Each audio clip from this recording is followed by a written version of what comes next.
Thanks, Jack.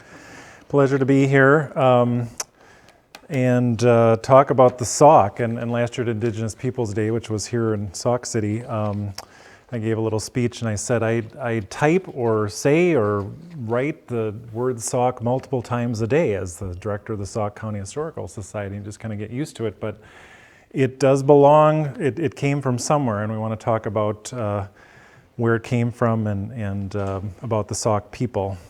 So when we talk about the Sauk, one of the questions we want to answer is, who are the Sauk? And oftentimes as historians we like to say, who were the Sauk? But who are the Sauk? Because the Sauk are still alive and well, just not around here necessarily, although there are Sauk people living in Sauk County even to this day, which we discovered last year at Indigenous Peoples Day. But the Sauk are an Algonquin-speaking North American Indian tribe closely related to the Fox and the Kickapoo. And that word Algonquin should give us a little clue that they originally derived from out east with the other Algonquin tribes. So historically, they lived along the St. Lawrence Seaway in Canada. This is supported by origin stories in both Sauk and Fox tribes. And then it's believed under pressure from the Iroquois Confederacy that they were eventually pushed west, and it is believed that they migrated to Michigan, landing in the Saginaw Bay region of Michigan. There is some controversy to this. Some think that the name Saginaw is from Ojibwe, meaning where the Sauk were, or land of the Sauk, due to the belief that they once lived there. But it's also possible the name just means place of the outlet from Ojibwe, and keep that place of the outlet in mind for a second. Now the controversy comes in the fact that some natives told Samuel de Champlain that the Sauk were on the western shore of Lake Michigan. Champlain mistakenly placed them on the western shore of Lake Huron. And this mistake was copied on subsequent maps and future references identifying this as the place of the Sauk. Champlain himself never visited what is now Michigan. So it's possible it's a little mixed up. However, their own name, Asakawag, means people of the yellow earth, which could have a reference to this area in Michigan. And there were Ojibwe there, the neighboring Ojibwe and Ottawa peoples referred to them by the name of Ozagi, meaning those at the outlet. Again, that reference to place of the outlet or the Saginaw Bay. So, and both of those terms eventually were translated by the French as sac and the English as Sauk. Now, whatever the case, wherever they did come from the east, and wherever they were in between times, they eventually did come to Wisconsin. And if they were in the Saginaw Bay area, it was probably around northern part of the lower peninsula of Michigan and through the upper peninsula into the Green Bay area. This could be around the early 1600s. Now the first concrete mention of the Sauk is by someone named La Potherie in the mid-1600s. At that time, they're occupying lands at the entrance of Green Bay. And it was noted that they did have land nearby that they were using for cultivation. Father Alloway in about 1669 and 1670 mentions a Sauk village near the present site of Little Rapids, Wisconsin in Brown County. And this is about the same approximate location that was mentioned by La Potherie. So that's the first historical reference.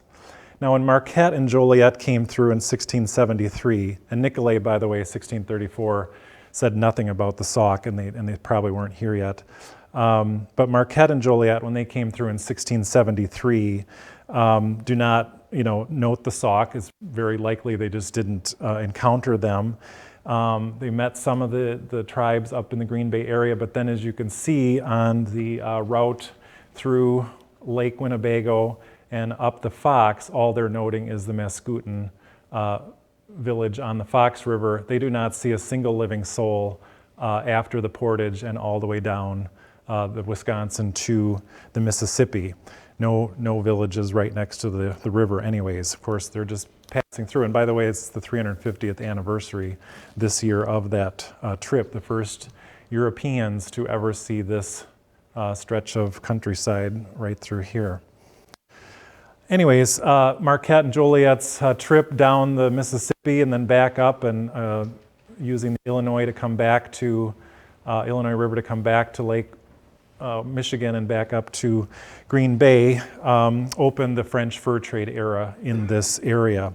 The French had been wanting to know what the disposition of the tribes was out here, and Marquette and Joliet certainly filled them in on that. Now, when we talk about the Sauk, we also often talk about the Sauk and Fox, and they're two distinct tribes. We're going to talk mostly about the Sauk today, but as we see later on in history, especially in the 1800s, the United States government starts to they're just one unit, Sauk and Fox, and treaties are made with the Sauk and Fox nation. But at this time, the Fox or Meskwaki are certainly their own tribe, very closely associated with the Sauk in language and other customs, but distinct tribe. And they were particularly resistant to the French idea of fur trading in this area, or at least wanting to take advantage of it. They often had taxing or like polling stations on the Fox River. Anybody going up or down would have to pay a fee to the French or to the Fox, and of course the French didn't like that. So eventually it led to the Fox and the Fox Wars from 1712 to 1730, where the French were constantly fighting with the Fox and vice versa.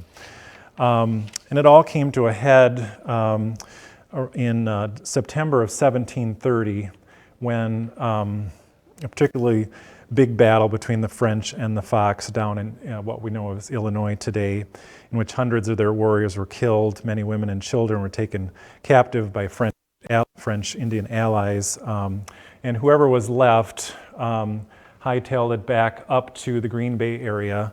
This was just really probably less than 100 warriors, and took shelter with the Sauk at their fortified village in what is now Brown County.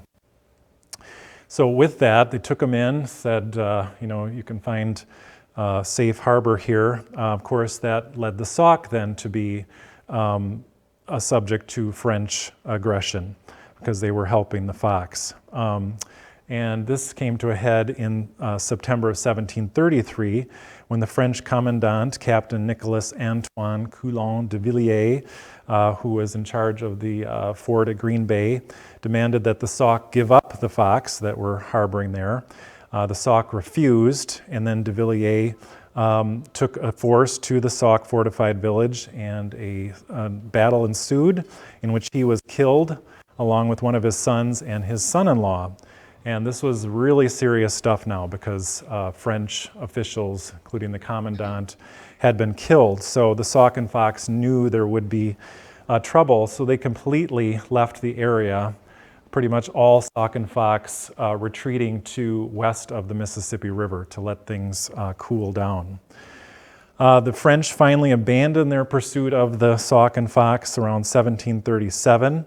And after that, then they start moving back into east of the Mississippi River.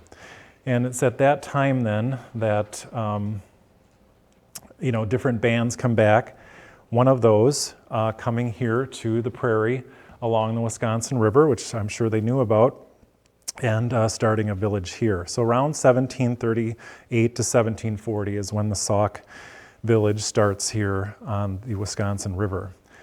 Another village started somewhere around that time down along the Rock River in what is now Illinois, and that would become the village of Saukenuk, and we'll talk about that a little bit later. But we want to talk about the village that was right here and set the wheels in motion for all of this to be called Sauk this and Sauk that. Now, fortunately, several people encountered the Sauk village here on the prairie and left us detailed descriptions about it, and including maps delineating where they found the Sauk land. Of course, the Indians certainly didn't have these nice white man, boundary lines. Outagamie, by the way, is another word for fox. Fox can be called renard by the French. Outagamie, Meskwaki is what they call themselves. So that's the fox there, and here's the Sauk right next door. So we want to talk about the most famous account, which of course was penned by Jonathan Carver. And he was born in Massachusetts in 1710. He joined the colonial militia there in Massachusetts. He was successful in the military and eventually became a captain, which is where he gets the title, captain of the Massachusetts Regiment in 1761. He then quit the Army and wanted to come explore the new territories which the British had acquired from the French as a result of the war. So Carver was hired in August of 1766 as a surveyor and draftsman by Major Robert Rogers, who was the newly appointed governor commandant of the British fort Michilimackinac at the top of Michigan. Rogers instructed Carver to familiarize himself with the northern Mississippi River Basin and western Lake Superior regions, the geography, prepare a map of the area, and then, if directed, join an exploration team on a westward trek to discover a route to the Pacific Ocean. They were still very much looking for a northwest passage across the continent to the Pacific Ocean. And Carver spent about a year traveling around this area, coming right down the Wisconsin River right here. And he recorded his findings in a map and a book. The book it took quite a few years to get published. It wasn't published until 1778, so a good 12 years after he passed by this area. Nevertheless, it was hugely popular. A first edition was even immediately acquired by Benjamin Franklin, who was ambassador to France at the time. And it became a bestseller and was reprinted a few times right up into about 1781.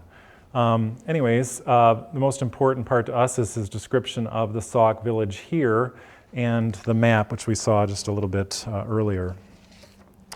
There's we have pictures of his actual traveling map that he made on the way, and it's really hard to see, so fortunately he cleaned that all up and had this lithographer done. So in general, he left Michilimackinac, came up down the Green Bay, up the Fox River through Lake Winnebago, all the way down to the Portage. Also, he's noting Winnebago or Ho Chunk, Upper Town and Lower Town in those areas. And then after the Portage, coming down the Wisconsin, he finds the Sauk Indian village, the Outagamie, and other Indian tribes. And then he went up the Mississippi, eventually coming back to Michilimackinac. So I want to read about what he said about the Sauk village here.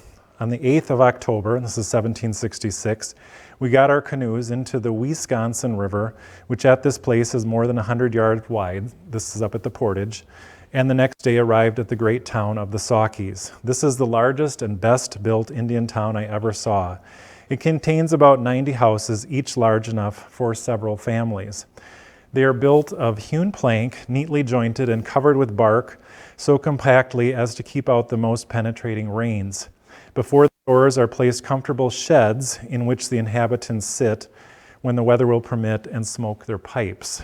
The streets are regular and spacious, so that it appears more like a civilized town than the abode of savages. And my apologies for the language used. The land near the town is very good. In their plantations, which lie adjacent to their houses, and which are neatly laid out, they raise great quantities of Indian corn, beans, melons, etc., so that this place is esteemed the best market for traders to furnish themselves with provisions of any within 800 miles of it.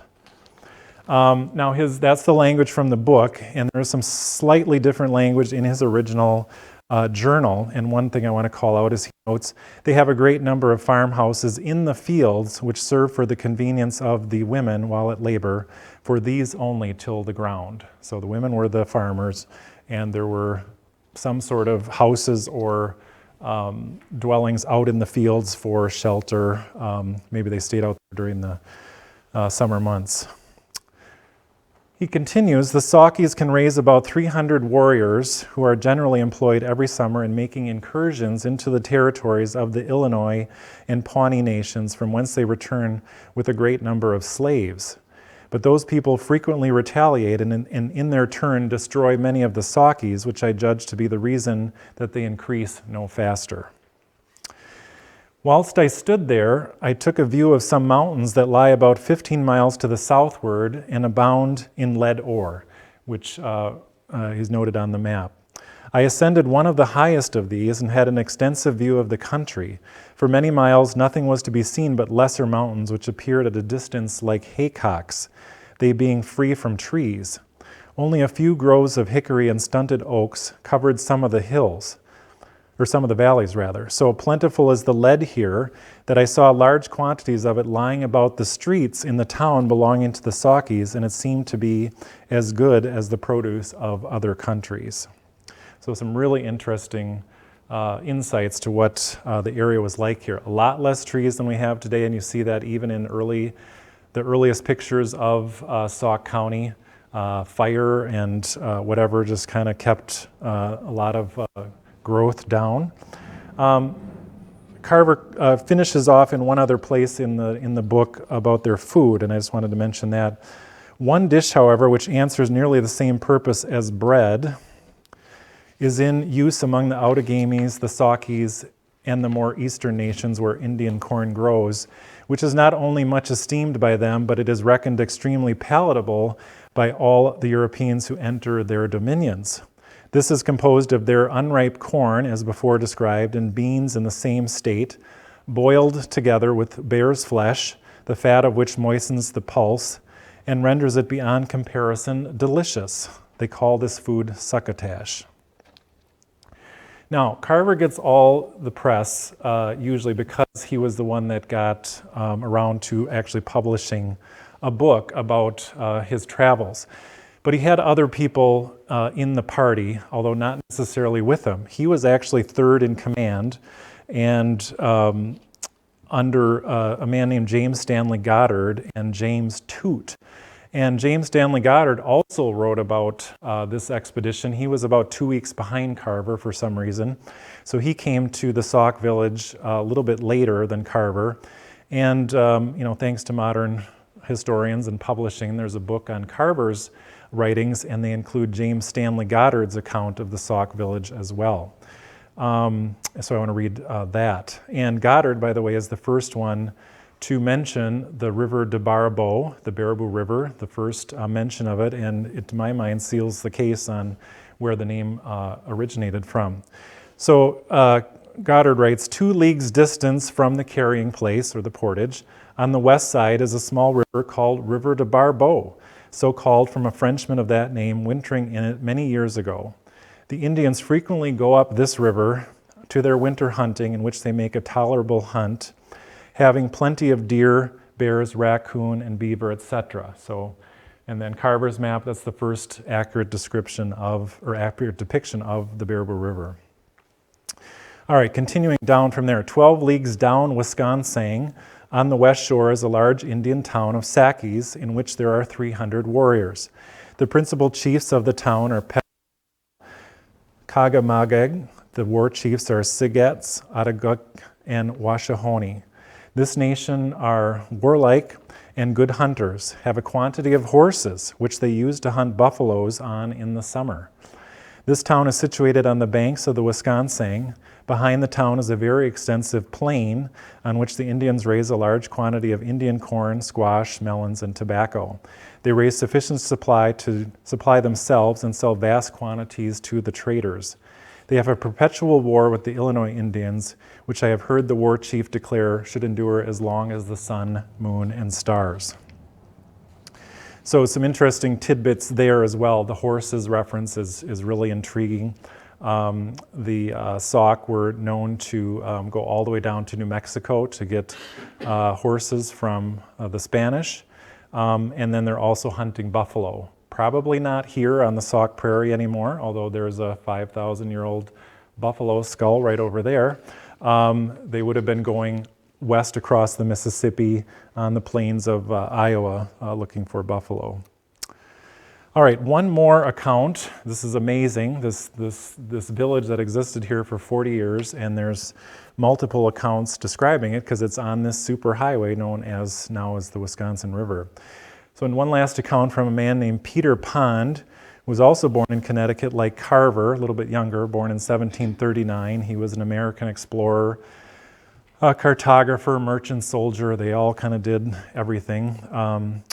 And he visited the village about several years later after Carver in September of 1773. And they might have done all those things, but they certainly weren't grammatically literate. This is literally some of the language from Peter Pond's account. And if you've ever read Lewis and Clark, it's exactly the same thing. Can't spell the same word in the same sentence the same way. But anyways, I have taken all of his language and put it into modern English. So after 2 days hard labor, we got our canoes to the carrying place with all of our goods and encamped on the banks of the river Wisconsin and gummed our canoes so they would be fit to descend the river. About midday, we embarked. The river is a gentle gliding stream, and there is a considerable distance to the first village, which lies on the north side. The river runs nearly west from the portage to the Mississippi. It is a gentle gliding stream. As we descended it, we saw many rattlesnakes swimming across it and killed them.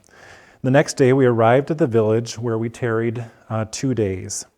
This being the last part of September, these people had every article of eating in their way in abundance. I shall give some account of these people and the country. These people are called Saukies. Their village is built chiefly with plank they hew out of wood, that is, the upright. The top is arched over with strong saplings sufficient to support the roof and covered with bark, which makes them a tile roof. Some of their huts are 60 feet long and contain several families. They raise a platform on each side of their huts, about 2 feet high and about 5 feet broad, on which they sit and sleep. They have no floors, but build their fires on the ground in the middle of the hut and have a hole through the roof for the smoke to pass. And combining both Carver's description of the houses and particularly Peter Pond's, we finally found a picture at one of the Sauk nations that describes exactly what they're both talking about. These upright hewn planks for the walls, these arched saplings and bark roofs, and then Carver denotes the sheds out, or the porches out front where they could smoke and do other activities like prepare hides and food and stuff like that. Where did the photo come from? This is from the Sauk and Fox Nation of Missouri in Kansas and Nebraska, and we'll talk about them in a little bit. I found this on their website, and we have some other photos of Sauk buildings, but none that fit the description like this one does. Pond continues, in the fall of the year, they leave their huts and go into the woods in quest of game and return in the spring to their huts before planting time. The women raise great crops of corn, beans, pumpkins, potatoes, melons, and articles. The land is excellent and clear of woods some distance from the village. There are some hundreds of inhabitants. Their amusements are singing, dancing, smoking, matches, gaming, feasting, drinking, playing the sleight of hand, hunting, and they are famous in magic. The men often join war parties with other nations and go against the Indians on the Missouri and west of that. Sometimes they go near St. Fe in New Mexico and bring with them Spanish horses. I have seen many of them. The river affords but a few fish, which is surprising. Their woods afford partridges, a few rabbits, bears and deer are plenty in their seasons. Wild fowl they have but few. Their religion is like most of the tribes. They allow there are two spirits, one good who dwells above the clouds, superintends over all and helps to all the good things we have and can bring sickness on us if he pleases, and another bad one who dwells in the fire and air everywhere among men and sometimes does mischief to mankind. All right, so that's a description of three amazing descriptions of the Sauk village right here on the prairie. Now, shortly after Pond visited in 1773, the American Revolutionary War broke out. The Sauk generally sided with the British against the Americans or just stayed out of things. And of course, there wasn't too much action way out here. And in 1778, so during the American Revolutionary War, in May of that year, Captain Charles Gautier de Verville visited the Sauk village. He didn't say much about it, but he does note that it's certainly here in 1778. And he notes that that day 3 Sauk arrived in the village here from the village on the Rock River, which would be the Saukenuk village, which we'll talk about in a little bit. But something happened just a few years later. By the end of the Revolutionary War, the Sauk abandoned the village here, somewhere around 1780 to 1783. This is sometimes noted as pressure from the Chippewa Indians, and it could also be part of the aftermath of the American Revolutionary War, realizing that things are changing and the Sauk start going south. In a memorandum of 1786, written to Sir John Johnson, Superintendent of Indian Affairs at Quebec, it's noted, "A nation which inhabited a few years ago the banks of the river Wisconsin, but owing to their apprehension of the Chippewas and being rather of a peaceable turn, they left their villages and went a considerable way down the Mississippi." Jack, can I get some water? So that's kind of a bookmark, noting that the village is no longer here in 1786, inhabited a few years ago, sometime in the early 1780s. So generally from around 1780 to about 1805, the Sauk and Fox removed south to locations along the Mississippi between Prairie du Chien and the Des Moines River. And this includes Saukenuk, which was already well established on the Rock River. So turning into the 19th century, start of the 19th century, one of the first native peoples encountered by Lewis and Clark are actually the Sauk, or some members of the Sauk. On Sunday, March 25th, 1804, William Clark recorded in his journal that 24 Saukies passed by Camp River du Bois as they returned from St. Louis as they were in search of provisions.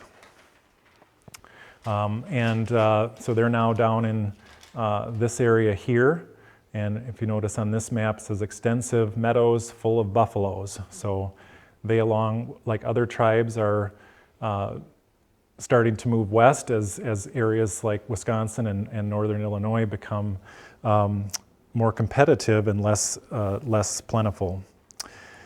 Now, something happened in November of 1804 that changed the Sauk and Fox trajectory quite immensely, and that was the few of Sauk chiefs were coerced into signing a treaty in St. Louis in November of 1804, most likely helped along by liberal amounts of alcohol served to them. They certainly did not know what they were getting into, and they ceded all of their land east of the Mississippi River in exchange for 1,000 paltry dollars a year, which they probably never saw anyways. And that was, again, just signed by a few chiefs. Certainly the majority of the Sauk thought that it was totally illegitimate, which it probably was.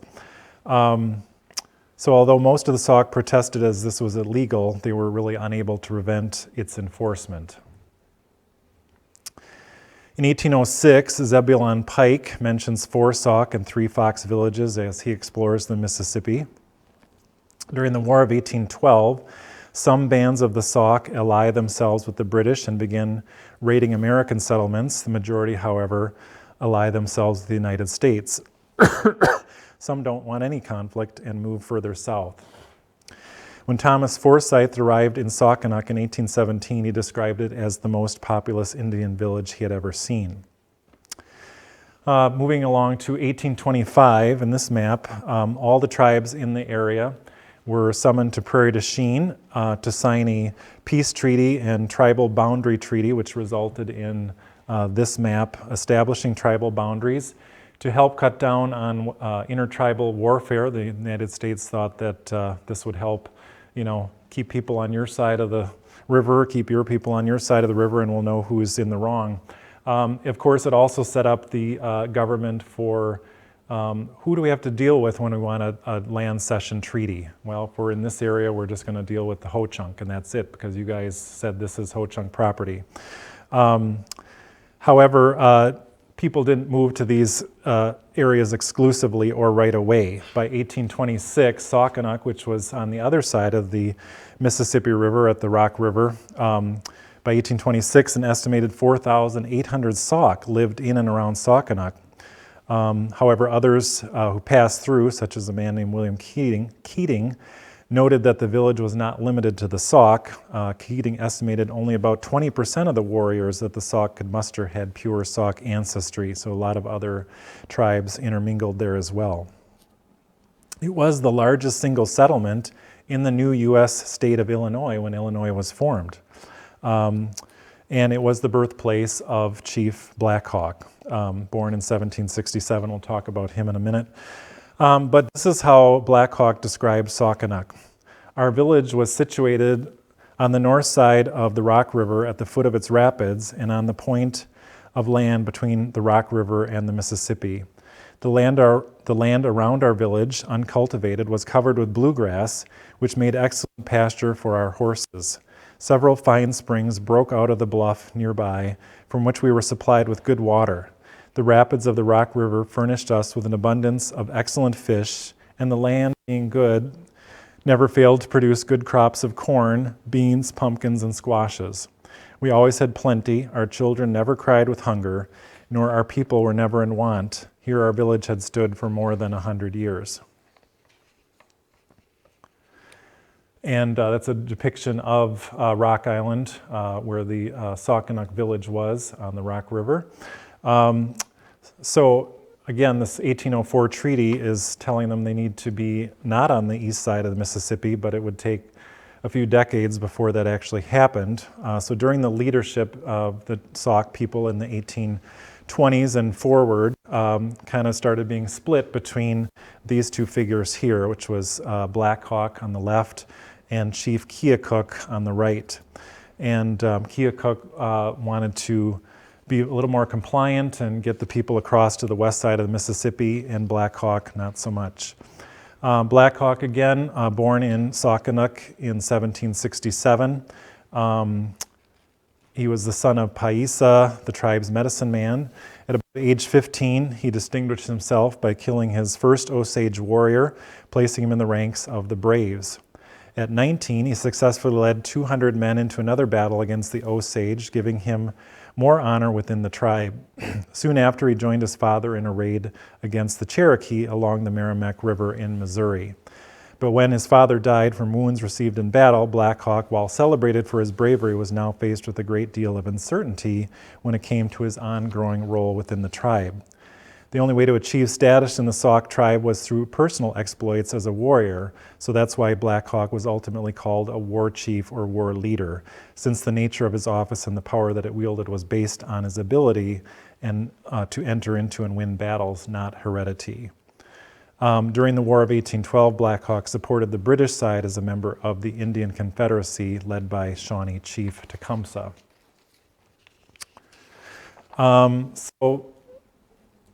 Finally, Black Hawk did leave his followers across to the west side of the Mississippi River and was compliant. But they started to really starve to death because the land over there was not as rich or productive as it was on the east side. So in the winter of 1830, after moving across the river, they decided to come back. And in the spring of 1831, they defied government orders, came back across the Mississippi, returning to Saucanock to plant crops. This alarmed settlers who were now occupying nearby, and they informed the Illinois governor, John Reynolds, who sent 1,500 men to move the tribes out. And on June 20th, 1831, they arrived. However, they found nobody there, but fresh footprints and fires still burning.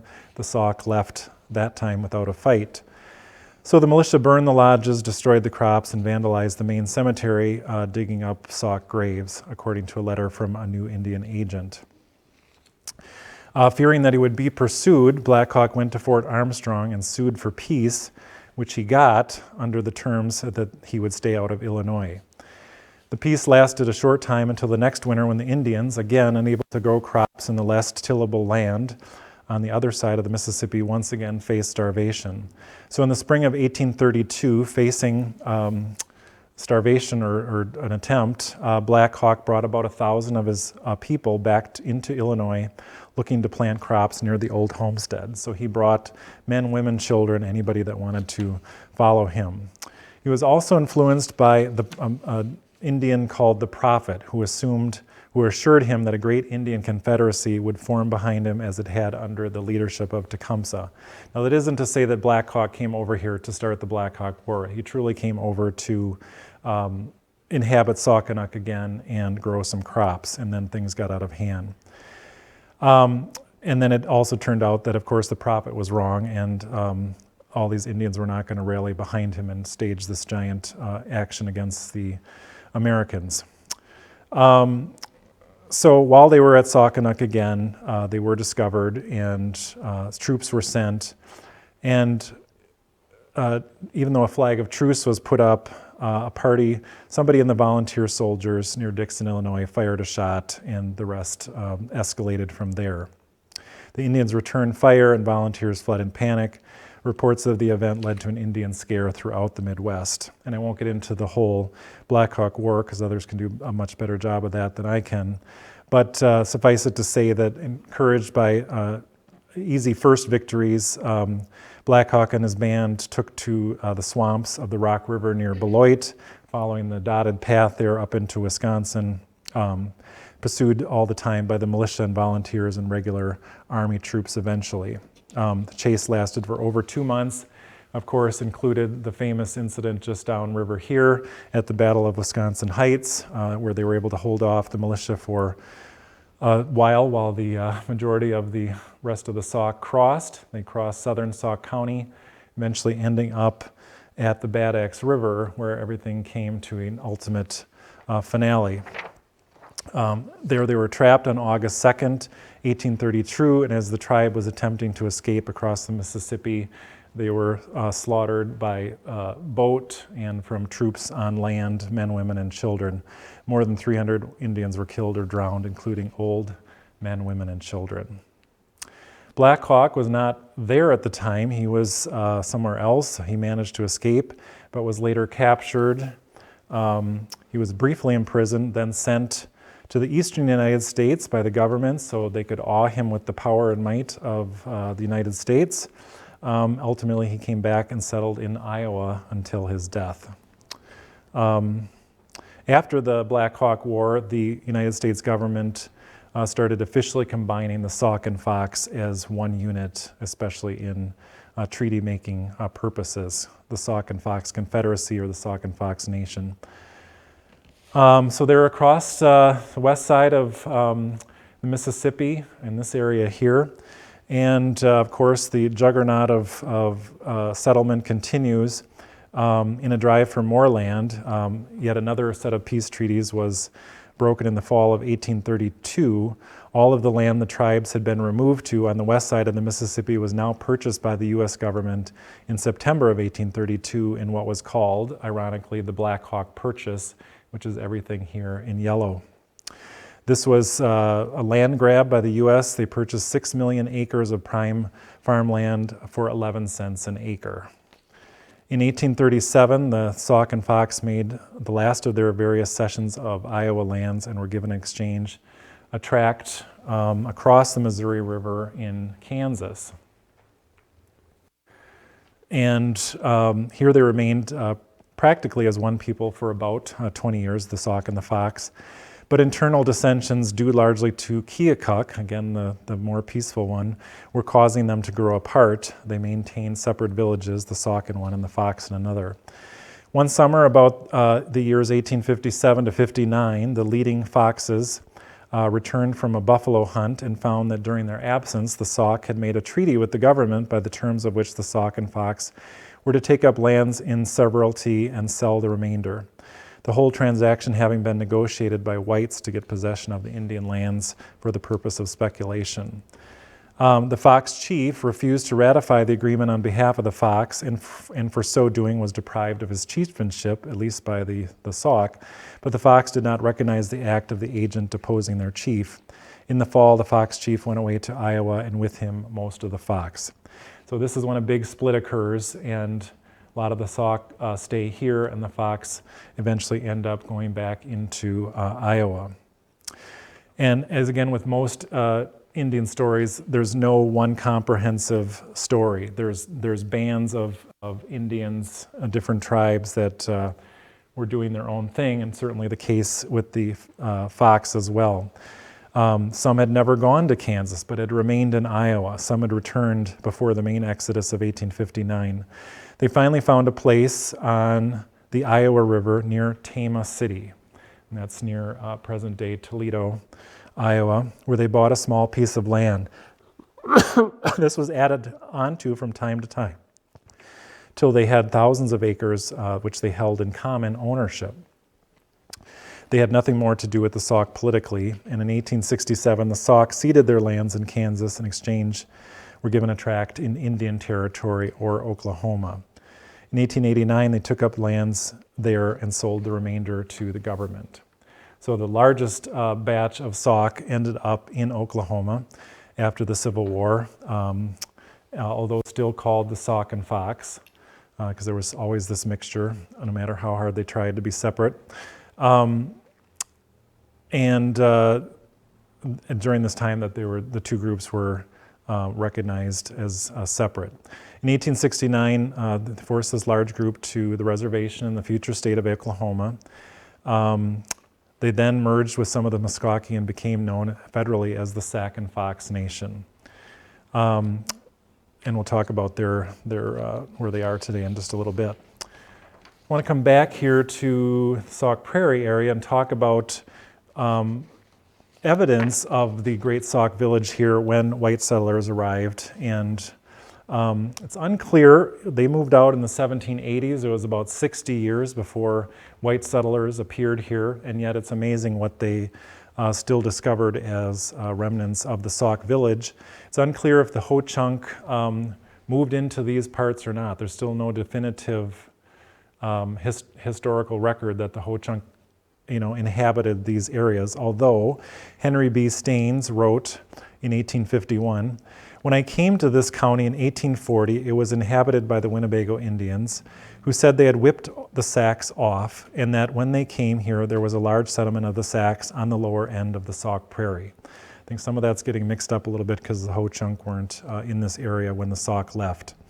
"I have often examined the remains of their tillage here and should suppose they raised corn in one lot of at least 400 acres. The town of Westfield, which is an early name for Sauk City, is laid out on part of this ground, and the whole quantity of land, the 400 acres, is covered with well-formed, regular corn hills. In the vicinity are a number of irregular Indian mounds, and if those are the linear and effigy mounds, they would have predated the Sauk by hundreds, if not thousands of years." So here's the bridge at Sauk City, and you can see section 12, which is slightly irregular with the river there, but that's 640 acres. So when you consider 400 acres under cultivation, it's much of the village of Sauk City today. Now another gentleman that wrote about what was discovered here is Father Gartner, Father Maximilian Gartner, an Austrian priest who came over to serve the Catholic population here. And in about 1846, he wrote the following: "Wherever the spade penetrated only 1 or 2 feet deep, it struck either ashes, charcoal, or pieces of cornstalk.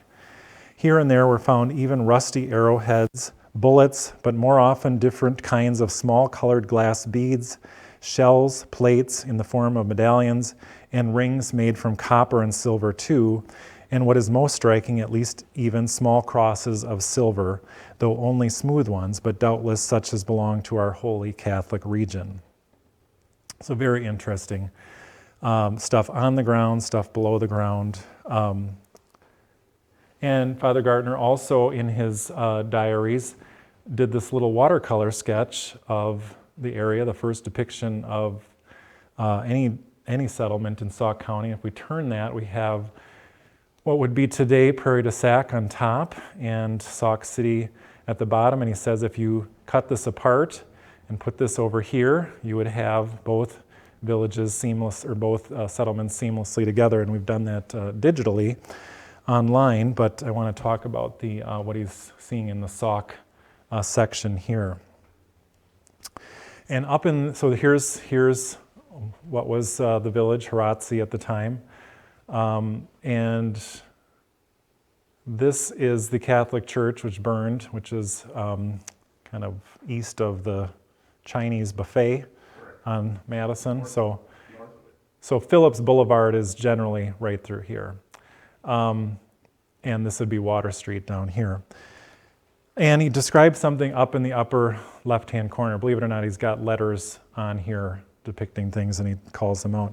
A curiosity of such kind and time is still, without doubt, the camping ground, which is laid out not from the town district of that time, on the southwest side by a regular square about 200 feet across and forms with its cast-up earth wall about 2 feet high, something like a redoubt. So he's describing a square of earth out here, 200 feet on a side, with 2 foot high ridges going around it. The interior section, now a grass plot, seems at one time to have been made quite arable, while in the surrounding area there stands a luxuriant oak forest without any further indication of having been formerly brought under cultivation. Therefore, this clearing is thought to be a work of the Red Indians, very probably set aside for a theater, that is, for the popular games, war, and sacrificial dances, which were generally a favorite entertainment among the Red Indians. Moreover, since this ground has not yet come under present cultivation, specific proofs of remnants of the Red Indians may not yet have been found. What will be done with this interesting spot, it remains for the future to decide. At any rate, it should remain in status quo, always to remind posterity that their ancestors had not always and everywhere acted like vandals. And so he notes the camping area of the Red Indians up here. I'm placing this somewhere near the Sauk City Cemetery, out in that direction. One last account is from Edwin Rentorf, who wrote to Mr. Canfield in 1861. During the first days, especially, that I lived in Sauk, my eyes were much of the time on the fine scenery. It was no unbroken wilderness that met my gaze. The idea struck me that the Indians had lived here and that still an ancient people before them occupied this lovely prairie. Many signs of them were here upon the surface of the soil, showing themselves in the silence of beautiful nature, where only a few white men could be seen. What a change time has made here.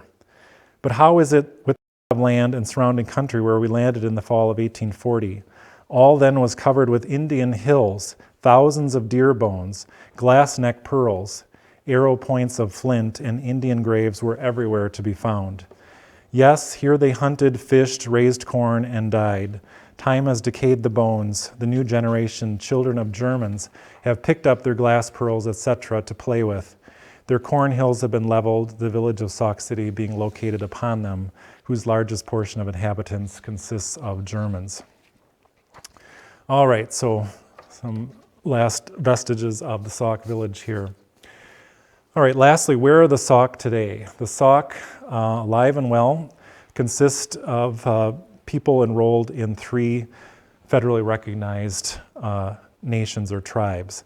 The Sauk and Fox Nation in Oklahoma, the Sauk and Fox tribe of the Mississippi in Iowa, or more commonly known as the Meskwaki Nation in Iowa, and the Sac and Fox Nation of Missouri in Kansas and Nebraska.